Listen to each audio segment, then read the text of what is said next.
Hey traders, welcome back. Yes, it's me, the same guy who used to draw 47 random lines on a chart and call it analysis. Today, we're doing support and resistance, but the smart way. Because those lines aren't just decoration. We fuse them with supply and demand, liquidity grabs, and smart money concepts, also known as SMC. So you're not just guessing, you're reading what the big players are probably doing. And hey, stay to the end because I'll show you how this turned a basic support level into a sniper entry with a sweet risk to reward. Then you can slide into the technical breakdown without losing the energy. Remember to always keep it snipers. Alright, now let's get into the actual analysis. We're going to use gold as our example, and I'm going to show you how I personally break the market down from the higher time frames all the way down to the execution. Because before we even think about entering a trade, we need to know one thing: where is price most likely trying to go? And that's where top-down analysis comes in. The weekly, finding the bigger picture.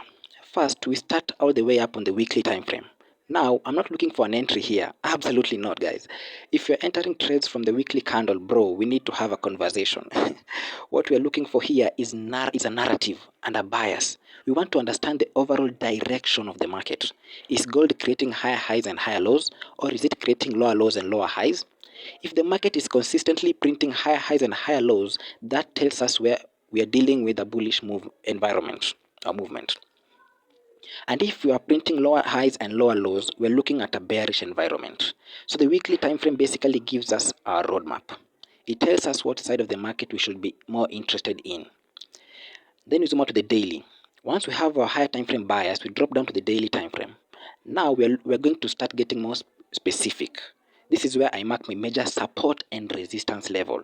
I'm looking for areas where price has previously reacted strongly. For example, if price has repeatedly respected an area as resistance, that's a level I want to keep on my chart. Same thing with support. But remember, we're not drawing every line we see. Because if your chart starts looking like a spider's web, you're probably marked too much. We want the important levels, the area that actually matter. Next, we drop down to the 4-hour time frame. Now things start getting interesting. Here, we are refining those major areas into supply and demand zones. If we are bullish, I'm interested in finding areas of demand where buyers previously stepped in aggressively. And if we are bearish, I'm looking for supply zones where sellers took control. But here the important part: I don't just blindly buy because price touches the demand, and I don't blindly sell because price touches supply. We still need to understand what price is doing inside that area. A bullish market structure. Now let's talk about market structure. In a bullish trend, price generally creates higher highs and higher lows. So we have a high, then price pulls back and creates a higher low. Then buyers step in again and push price above the previous high. That's our break of structure. Price then pulls back, potentially returning into a previous demand area. And if that area holds, buyers can step in again and continue pushing price higher. So essentially, we are watching the market tell us, hey, buyers are still in control. Now here's where a lot of traders get trapped. They see price break the previous high and immediately jump into a buy. Break of structure, buy, buy, buy. Then 5 minutes later, gold decides to humble them. The problem is that a break of structure by itself isn't always enough. We need to understand what liquidity was taken, where price is coming from, and where it is likely trying to go next. Now let's talk about liquidity. One thing I pay close attention to is equal lows. When you see 2 or more lows forming around the same price, many traders will place their stop losses underneath those lows. And what does that create? Liquidity. So instead of immediately assuming, oh, that's support, I'm buying, I asked myself, what happens if price comes down and takes those lows first? And this is where liquidity sweep comes in. Price may dip below those equal lows, trigger the stop losses sitting underneath, and then quickly reclaim the level. That sweep can be a clue that liquidity has been taken. But remember, a liquidity sweep is not an automatic entry signal. Don't see a wick below equal lows and start clicking that buy button like your mouse owes you money. We still want confirmation, guys. Confirmation after the sweep. After the liquidity sweep, I'm looking for evidence that price is actually rejecting that area.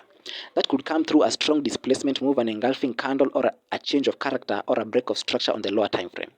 So the idea becomes liquidity gets taken, price rejects the area, structure shifts, and now we can start looking for our entry. That's much more intentional than simply buying because price touched a line. Once my higher time frame analysis is complete, I can finally drop down to the lower time frames. This is where I'm looking for the actual execution.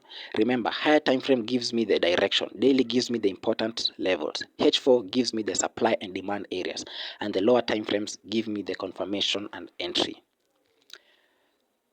So when everything lines up, I'm not trying to predict every single move gold is going to make. I'm simply waiting for my conditions to align. Bias, key level, supply or demand, liquidity, and confirmation. That's the whole idea behind this approach. We're not trying to catch every move. We are waiting for the move that actually makes sense.